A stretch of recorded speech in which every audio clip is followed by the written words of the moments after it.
오늘 본문의 말씀을 가지고 아버지의 품으로 돌아오라라는 제목으로 함께 말씀 나누도록 하겠습니다. 우리 옆에 계신 분들에게 오늘 이렇게 인사했으면 좋겠는데요. 하나님께 돌이키는 성도가 됩시다. 하나님께 돌이키는 성도가 됩시다.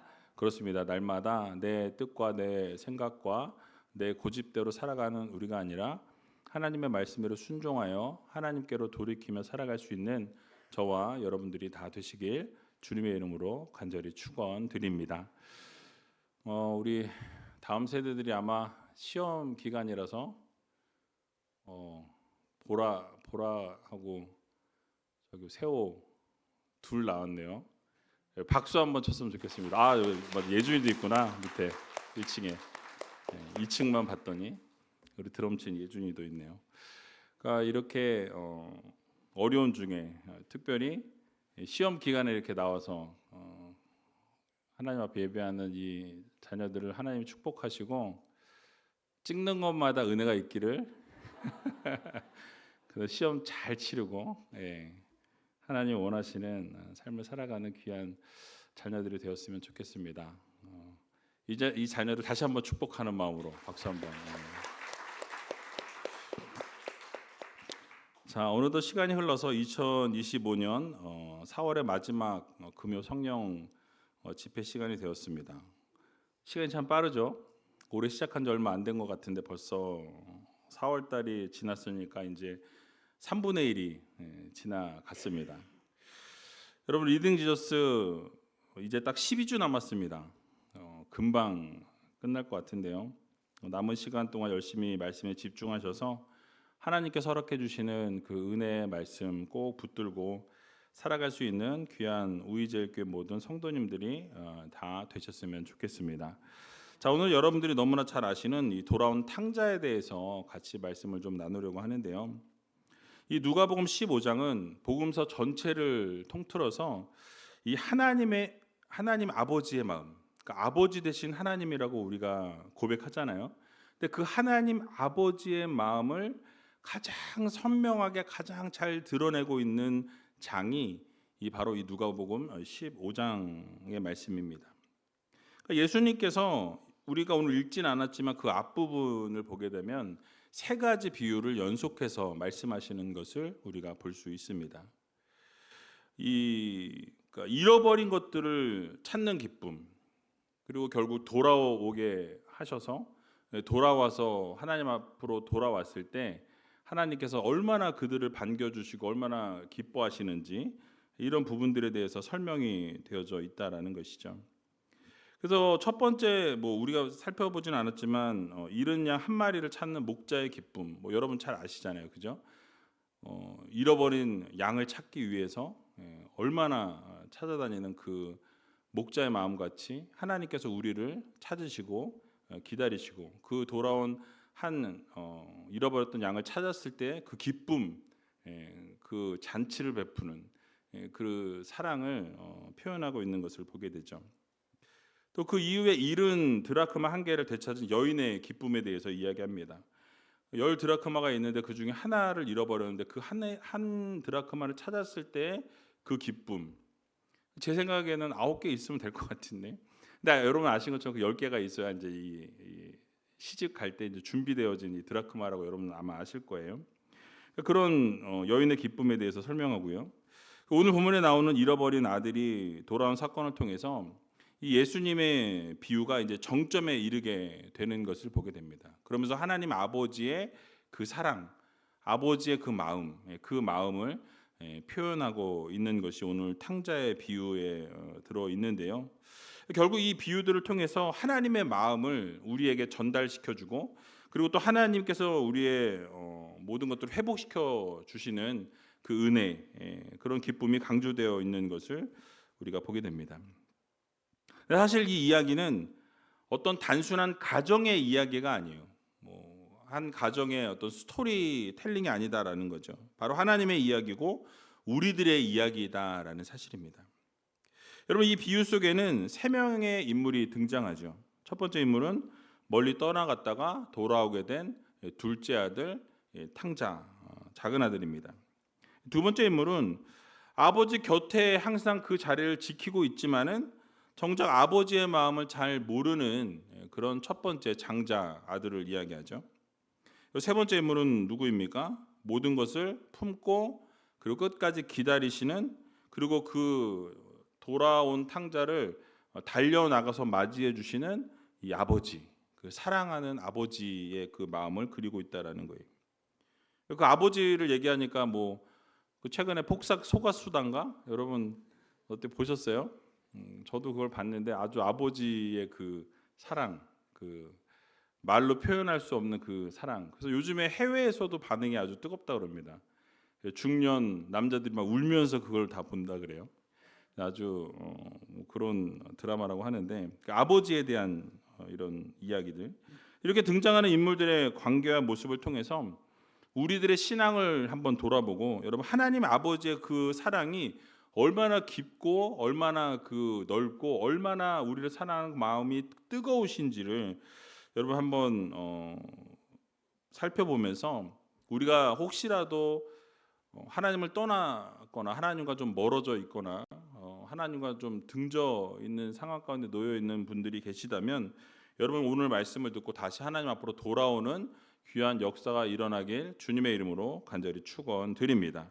우리가 잊지 말아야 될 것은 하나님 아버지는 여러분 끝까지 인내하신다라는 거예요. 끝까지 참고 끝까지 기다리시고 여전히 어떻게 하세요? 여러분들을 사랑하시면서 그 자리에서 언제나 올까? 오늘이면 올까? 내일이면 올까? 그런 마음으로 언제나 여러분들을 기다려 주신다라는 거예요. 그래서 여러분 기다리고 계신 그 하나님을 생각하면서 우리는 다시 한번 하나님 앞으로 돌이키고, 그래서 하나님 앞으로 돌아오는 그런 믿음의 성도님들이 다 되시기 바랍니다. 자, 그러면 오늘 본문의 내용을 가지고 좀 살펴보려고 하는데요. 첫 번째가 아버지는 멀리 떠난 우리를 기다리고 계신다라는 사실이에요. 여러분 잘 아시는 것처럼 이 둘째 아들이 참 죄송해요. 아주 못된 아들이에요. 못된 아들. 나쁜 새끼입니다. 아들이 이 아버지에게 뭘 요구해요? 유산을 요구해요. 유산. 여러분 만약 여러분들의 자녀가 갑자기 어느 날 찾아와서 아빠, 엄마, 어차피 나한테 유산으로 물려줄 건데 그 유산 지금 달라 그러면 어떻게 하시겠어요? 임새끼 다리몽대기를 부러뜨리든지 내가 지금 누릴 수 있는 거 누려야죠, 그죠? 근데 지금 이 둘째 아들은 아버지께 유산을 요구했어요. 우리 정서로도 말이 안 되는 그런 상황인데, 이 유대인들 히브리인들의 정서로는 정말 있을 수 없는 일이다라는 거죠. 오늘 본문 12절 말씀인데요. 같이 한번 12절 말씀 읽어보겠습니다. 그 둘째가 아비에게 말하되 아버지여 재산 중에서 내게 돌아올 분깃을 내게 주소서 하는지라. 아비가 그 살림을 각각 나눠 주었더니. 아멘. 여러분 지금 둘째 아들이 아버지에게 갑자기 찾아와가지고 나에게 돌아올 유산 내놓으십시오. 막 지금 나 유산 필요합니다. 그 유산 달라는 거예요. 여러분 유산이라는 게 뭐죠? 부모님이 돌아가신 이후에 자신들에게 남겨지는 게 유산인 거예요. 근데 지금 유산을 달라는 건 뭐예요? 죽으라는 얘기죠. 당시 히브리 문화에서는 상당히 무례하고 충격적인 행동이었어요. 그 당시에 아버지가 사망한 이후에야 유산이 이제 주어지게 되는데, 자식들에게 유산이 분배될 때 특별히 이제 장자에게는 이 2배, 그 당시에는 그랬습니다. 유산이 2배의 몫을 장자가 받게 되고 나머지는 이렇게 하나씩 이렇게 받게 되었다라는 거죠. 자, 그런데 아버지가 살아 계심에도 불구하고 어떤 일을 벌이게 됩니까? 유산을 달라고 이렇게 요구한 거예요. 여러분 정말 있을 수 없는 그런 상황이 벌어졌다라는 거죠. 유대 문화 속에서는 이 가족이 매우 중시되어지는 그 시족 사회라 그러잖아요. 같이 가족들이 모여서 사는. 근데 하나님께서 아브라함에게도 친척 본토 아비 집을 떠나라 말씀하셨을 때 그 모든 것을 다 버리라는 이야기와 같다라는 거예요. 그래서 이 가족은 매우 중요하고, 그리고 그 당시 아버지는 가문의 대표였고 권위자였습니다. 자, 그런데 그 가문의 대표이자 권위자인 아버지에게 대뜸 찾아와서 아버지에게 유산을 달라고 하는 것은 정말 버릇이 없는, 싸가지가 없는 그런 행동이었다라는 거죠. 이게 단순히 어떤 돈을 요구한 게 아니었어요. 아버지와 관계 가운데, 아버지와 나와의 관계 속에서 이제는 아버지를 내 호적에서 아버지를 파겠다는 그런 말도 안 되는 짓을 한 거예요. 그러니까 지워버리겠다는 거예요. 아버지와 나의 관계는 이제 끝났습니다. 유산 나한테 빨리 주시고 나와 아버지는 정리합시다. 뭐 이런 의미를 가지고 있다라는 거죠. 얼마나 버릇이 없습니까? 당시 이 문화에서는 이런 요구가 이 가족과 공동체 모두에게 수치를 안겨주는 그런 일이었다라는 거죠. 이런 일이 뭐 있을 수도 없겠지만 이런 일이 있다 그러면 아들을 축출해 버리거나 심하게 어떤 그 공동체에서 벌을 한다든지 추방하는 게 일반적인 대응이었다라는 거죠. 자, 그런데 오늘 본문에 나오는 이 아버지는 아들을 추방하지 않는 것을 보게 되죠. 책망하지도 않아요. 저주하지도 않습니다. 어떻게 했죠? 조용히 그가 원했던 것을 어떻게 해요? 그대로 유산을 떼어 주었다라고 성경은 말씀하죠. 자, 그런데 그 재산을 가지고 좀 잘 쓰면 참 좋았을 텐데 재산을 정리해서 어떻게 합니까? 먼 나라에 가서 허랑방탕한 생활을 했다라고 말씀하고 있어요. 재산을 어떻게 했습니까? 완전히 다 탕진했다. 창기와 함께 먹어버렸다라고 그 큰형이 이렇게 설명을 하죠. 그러니까 재산을 모두 허비했다라고 말씀해요. 여러분 생각해 보세요. 그 당시 유산이라 그러면 어떤 거였겠습니까? 그 당시 유산은 뭐 대부분 토지나 어떤 가축이나 뭐 집 등을 이야기합니다. 그러니까 이런 것들을 다 이렇게 팔아서 현금화를 시켰다라는 거죠. 현금화해 가지고 그 유산을 시장에다 다 내다 팔고 그래서 그 모든 것을 현금화해서 먼 나라로 갔다라고 말씀하고 있어요. 그러니까 유대 사회에서 이런 행동은 가문을 배신했던 상황이었고 아버지의 명예를 완전히 실추시키는 가문의 유산을 완전히 더럽히는 그런 행위였다라는 사실이죠. 정리해 보면 이 탕자의 이 행동은 단순한 어떤 실수나 어떤 방황이 아니었다라는 사실이에요. 그러니까 바로 뭘 상징하고 있냐면 하나님 없이, 하나님 아버지 없이도 내 맘대로 내 뜻대로 다 할 수 있다라는 거죠. 그러니까 하나님 없이 내 뜻대로 한번 살아보겠다라는 반역인 거예요. 반역. 하나님을 등지고 내가 원하는 대로, 내가 바라는 대로, 내가 원하는 대로 해보고 싶다라는 거죠. 근데 아버지이신 하나님께서는 어떻게 하십니까? 기다리셨다라는 거예요. 그렇게 버릇없는 이 둘째 아들을 어떻게 하세요? 늘 바라보고 기다리고 계셨다라는 거예요. 그러니까 여러분 이 상황을 우리들에게 좀 이렇게 대입을 해보면 우리가 때로는 하나님을 저버리고 등지고 하나님을 떠날 때가 있다라는 거예요. 하나님이 원하시지 않는 삶을 살아갈 때가 있더라는 거죠. 근데 우리가 하나님을 배반하고 하나님을 저버릴지라도 하나님은 어떻게 하신다? 여러분들을 기다리신다. 우리가 하나님을 저버리고 하나님을 등졌고 하나님이 원하시지 않는 삶을 살아가는 가운데 있을지라도 하나님은 그 상황 가운데서 어떻게 하십니까? 여러분들을 사랑하셔서 기다리신다라는 거예요. 그래서 여러분 여전히 팔을 벌리시고 우리를 기다려주시는 하나님이시다, 아버지시다라는 거예요. 결국 그 먼 나라에서 여러분 모든 것을 잃어버리고 여러분이 아시는 것처럼 뭘 하죠? 돼지를 치는 일을 했다라고 이야기합니다. 자, 여러분 그 당시 유대인들이 돼지는 어떤 동물로 여겼어요? 부정한 동물로 여겼습니다. 부정한 동물로 여겼어요. 그러니까 이게 보여주는 게 뭐냐면 인생의 가장 밑바닥까지 지금 떨어졌다라는 거예요. 거기다가 돼지가 먹는 쥐염 열매조차도 먹을 수 없는 상황에 놓였어요. 가장 밑바닥에서 가장 저 구석으로 몰려 있는 상태. 이제는 어떻게 할 수 없는 그런 상황에 놓이게 되었다라는 것을 말씀하고 있는 거죠. 이제는 굶주림과 고통 속에서 더 이상 견딜 수 없는 지하에서 지하까지 내려간 그 상황을 설명하고 있다라는 거죠. 그 상황 가운데서 여러분 이 둘째 아들 이 탕자가 어떻게 생각을 하게 됩니까? 자신을 들여다보게 돼요. 그 정말 가장 밑바닥 상황을 이제 가서 보니까 자기가 얼마나 잘못했는지를 깨닫게 되었다라는 거예요. 그래서 어떻게 생각하게 됩니까? 오늘 본문 17절에서 19절 말씀을 같이 한번 읽어보겠습니다. 이에 스스로 돌이켜 가로되 내 아버지에게는 양식이 풍족한 품꾼이 얼마나 많은고 나는 여기서 줄여 죽는구나. 내가 일어나 아버지께 가서 이르기를 아버지여 내가 하늘과 아버지께 죄를 얻었사오니 지금부터는 아버지의 아들이라 일컬음을 감당치 못하겠나이다. 나를 품꾼의 하나로 보소서 하리라 하고. 아멘. 자신의 행동을 돌아보니까 자기가 잘못한 것을 깨달은 거예요. 읽어보니까 내용이 어떻습니까? 이제 돌이키고 아버지께로 돌아가기로 결단을 했는데 아들로서 돌아가는 거예요? 품꾼의 하나로 돌아가는 거예요? 품꾼의 하나로 돌아가기로 작정합니다. 왜냐하면 그래도 염치가 있었어요. 그래도 머리에 똥 만드는 건 아니에요. 생각이라는 게 좀 있었던 것 같아요. 돌아갈 때 이제 어떻게 돌아가기로 결심합니까?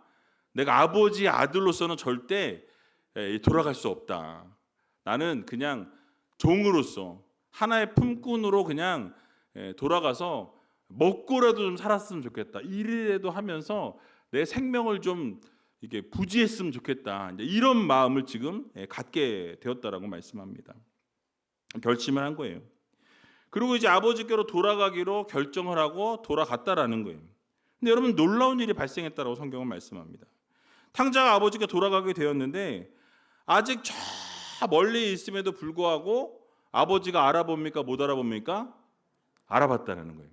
여기서 알아봤다라는 거 여러분 뭘 얘기하는 거예요? 아버지는 기다렸다라는 거예요. 늘 오늘에 나오나 내일에 나오나 뭐 그제 나오나 뭐 매일 기다리면서 그 능선에 혹시라도 이 아들 그 실루엣이라도 보이지 않을까 그걸 매일 쳐다보면서 아들을 기다리고 또 기다리신 거예요. 그래서 여러분 아들이 돌아오게 되었는데 멀리 있는 아들이었음에도 불구하고 아버지가 보고 측은히 여겨서 달려가 목을 안고 입을 맞췄다라고 성경은 말씀합니다. 그러니까 여러분 상상의 날개를 한번 딱 펼쳐보세요. 여러분들이 아버지라고 한번 생각해 보세요. 그 아들 밉습니까? 안 밉습니까? 이놈 새끼 그냥 확 그냥 그런 마음 들지 않겠어요?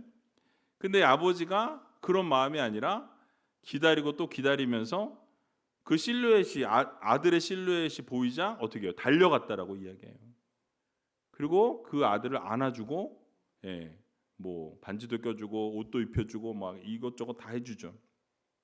근데 여러분 이 탕자가 생각해 보세요. 밖에서 고생을 했고 이제 최저점 제일 밑바닥으로 떨어졌고 거기서 그 자리에서 먹을 수 없었던 돼지가 먹는 것조차도 먹을 수 없었던 상황이었어요.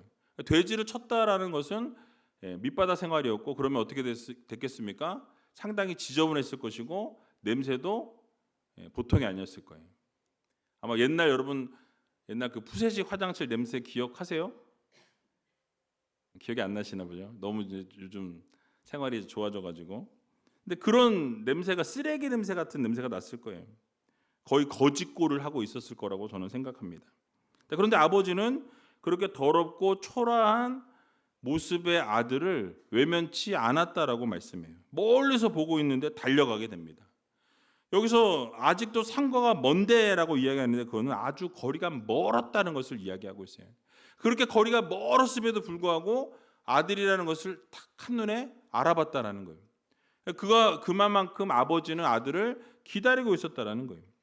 그리고 단번에 둘째 아들이름을 인지하고 달려나가서 측은히 여기면서 어떻게 했어요? 달려가 목을 안고 입을 맞췄다라고 이야기합니다. 아이고 더러운 거.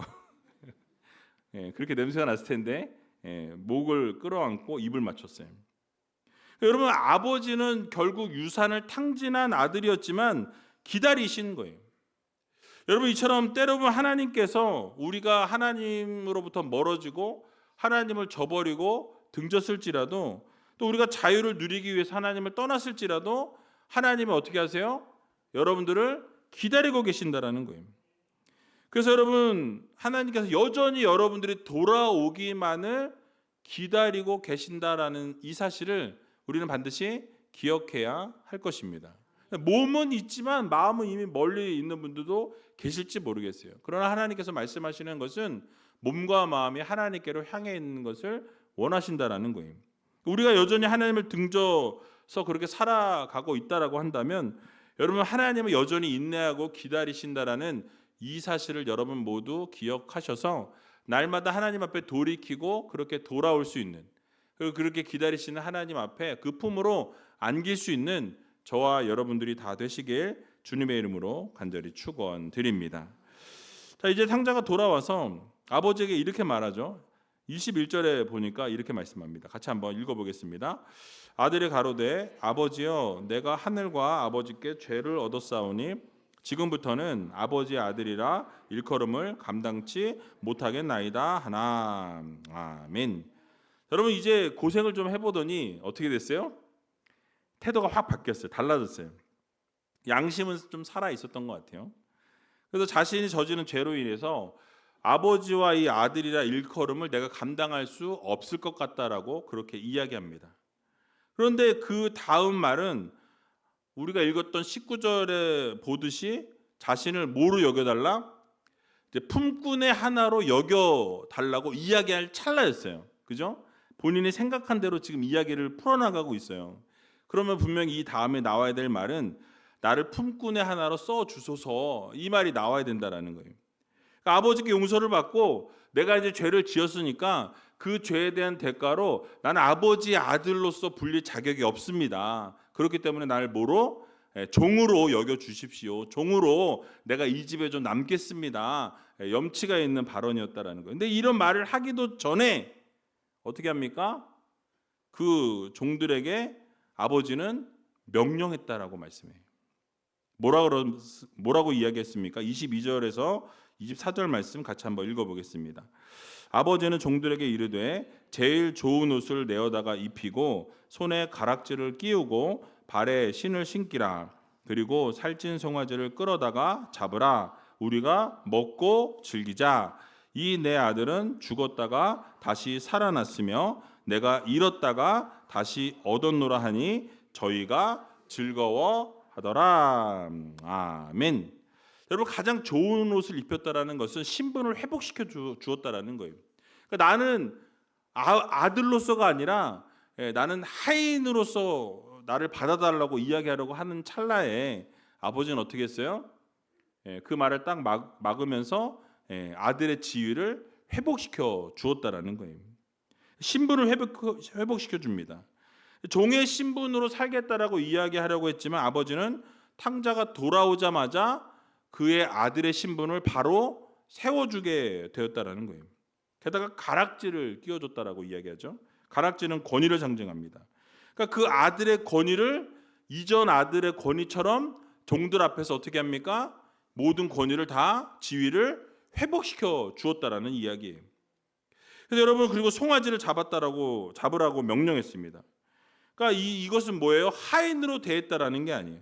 완전한 아들로 회복시키면서 죽은 아들이 다시 돌아왔으니 함께 어떻게 하자? 기뻐하자, 즐거워하자, 함께 잔치를 베풀자, 이렇게 이야기하는 것을 우리는 보게 되죠.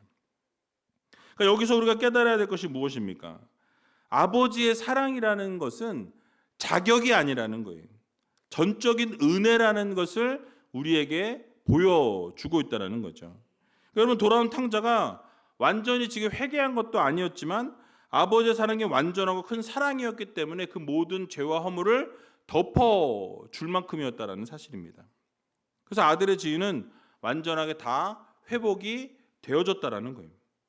그러니까 아버지로 인해서 아들의 지위가 회복되었다는 것을 우리가 살펴보았는데, 이 아들이 지금 여러분 어떤 노력을 했나요? 물론 염치 없으니까 그것에 대해서 자기가 인정한 부분이 있어요. 근데 자기가 인정한, 입만 털었지 한 게 있습니까, 없습니까? 사실 없어요. 좀 죄송합니다. 주둥이만 털었지 한 게 없다라는 거예요. 근데 아버지는 어떻게 하세요? 그렇게 입만 이렇게 얘기했는데 아버지께서는 그 모든 것을 용서하시고 그 지위를 다 완벽하게 회복시켜 주셨다라는 거예요. 여러분, 이게 하나님의 사랑을 우리에게 알려주고 있습니다. 하나님은 조건부 사랑이 아니라는 거예요. 하나님은 너희가 뭘 했으니 내가 이걸 해주겠다, 그 하나님이 아니신 거예요. 하나님은 한번 사랑하시되 끝까지 사랑하시는 하나님이심을 여러분 모두 믿으시기 바랍니다. 조건 없이 하나님은 우리를 사랑해 주신다는 거예요. 그러니까 자녀가 실패하고 자녀가 좀 못났고 잘못해도 부모는 그 사랑을 철회하지 않는다라는 거예요. 그 사랑을 거두지 않는다라는 것입니다. 우리 하나님의 사랑도 변하지 않으시는 하나님의 사랑이라는 것을 우리에게 알려주고 있다라는 거예요. 로마서 5장 8절에 보면 이렇게 말씀하죠. 우리가 아직 죄인 되었을 때에 그리스도께서 우리를 위하여 죽으심으로 하나님께서 우리에게 대한 자기의 뭐를요? 사랑을 확증하셨느니라 라고 말씀합니다. 그러니까 여러분, 우리가 이미 하나님의 아들이었기 때문이 아니라는 거예요. 우리가 이미 죄인이었을 때, 하나님 그 죄의 종의 노예로 살고 있을 그때에 예수 그리스도께서 우리의 사랑을 어떻게 하세요? 확증하셨다라고 말씀하고 있어요. 여러분을 너무너무 사랑하셨다라고 성경은 말씀해 주고 있다라는 것입니다. 우리 주님께서 죽으심으로 말미암아서 우리의 죄를 우리의 아들로서의 지위를 확정하신 것은 그 시점이 언제예요? 이미 우리가 죄인이었을 그때에도 우리를 사랑해 주셨다라고 분명하게 말씀하고 있는 것입니다. 우리는 우리를 사랑하거나 우리에게 사랑을 베풀어 준 사람을 사랑하게 되는 것을 보게 되죠. 하지만 하나님의 사랑은 어떻습니까? 우리가 하나님을 저버렸고 하나님을 등졌고 하나님을 떠났을 때에도 여전히 하나님은 여러분들을 사랑하신다는 사실을 여러분들 모두 믿으시기 바랍니다. 우리가 그래서 돌아오기만 하면 하나님은 그 즉시로 우리를 용서해 주신다는 거예요. 우리가 돌이키기만 하면 하나님께서 여러분들의 모든 지위를 회복시켜 주시는 하나님이심을 여러분 모두 믿으시기 바랍니다. 하나님은 즉시로 용서해 주실 뿐만 아니라 여러분들의 자녀의 그 권세, 그 자녀의 지위를 세워주시고 회복시켜 주시는 하나님이시라는 거예요. 돌아오기만 기다리시고 기다리실 뿐만 아니라 우리가 회개하고 돌이킬 때 우리를 품에 안으시고 가장 좋은 옷을 입혀주시고 가락지를 끼워주시고 신을 신겨주시는 하나님이시라는 거예요. 잔치를 베풀어 주시는 하나님이시라고 말씀하고 있어요. 그러니까 여러분, 이 모든 것이 내가 그 모든 것을 받을 자격이 있어서가 아니라 무엇이다? 전적인 하나님의 은혜다. 여러분, 이게 하나님의 원리인 거예요. 우리가 뭐 받을 자격이 있어서 우리를 사랑해 주신 게 아니에요. 하나님은 사랑의 하나님이시기 때문에 우리를 어떤 상황과 형편 속에서도 여러분들을 끝까지 사랑해 주신다라는 이 사실을 여러분들 모두 믿으시고 날마다 하나님의 은혜와 그 사랑에 감사하면서 그렇게 살아갈 수 있는 저와 여러분들이 다 되시길 주님의 이름으로 간절히 축원드립니다. 마지막으로 큰아들의 모습을 잠깐 살펴보고 말씀을 마치려고 하는데요. 자, 여러분, 탕자가 이제 돌아왔고요. 잔치가 베풀어졌습니다. 자, 그런데 집안에서 다른 문제가 다시 발생하는 것을 보게 되죠. 바로 큰 아들에 대한 문제였다라는 건데요. 여러분, 큰 아들이 이 아버지가 둘째 아들이 돌아오게 되었을 때 어떻게 했어요? 같이 기뻐한 게 아니었어요. 이 큰 아들은 어떻게 했습니까? 화를 냈다라고 이야기해요. 그리고 집에 들어오려고 하지도 않았다라고 성경은 말씀하죠. 오늘 보면 28절에 30절 말씀인데요. 같이 한번 읽어보겠습니다. 저가 노하여 들어가기를 즐겨 아니하거늘 아버지가 나와서 권한대 아버지께 대답하여 가로되 내가 여러 해 아버지를 섬겨 명을 어김이 없거늘 내게는 염소 새끼라도 주어 나와 내 벗으로 즐기게 하신 일이 없더니 아버지의 살림을 창기와 함께 먹어버린 이 아들이 돌아오매 이를 위하여 살찐 송아지를 잡으셨나이다. 아멘.